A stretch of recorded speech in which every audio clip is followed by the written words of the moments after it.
السلام عليكم، أسعد الله أوقاتكم. مرحبا بكم في فيديو جديد. لا تنسوا الصلاة على حبيبنا محمد صلى الله عليه وسلم.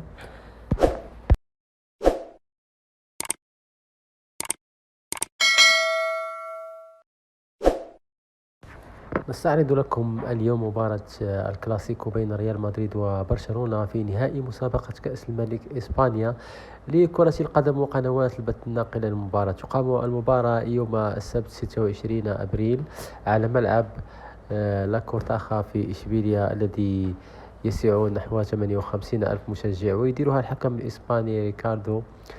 وتبدأ المباراة الساعة 11 مساء حسب توقيت مكة المكرمة والدوحة، والعاشرة مساء بتوقيت القاهرة. والقنوات الناقلة لمباراة برشلونة وريال مدريد CCCHD1. ويمكن متابعة المباراة من خلال التغطية المباشرة عبر موقع جزيرة نت.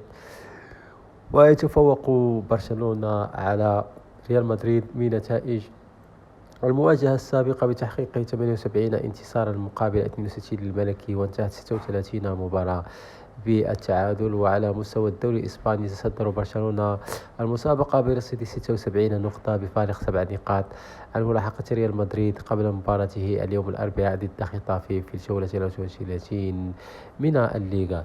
إخواني، وصلنا إلى نهاية الفيديو. لا تنسوا الاشتراك في القناة ليصلكم كل جديد. دمتم في رعاية الله وحفظه. السلام عليكم ورحمة الله تعالى وبركاته.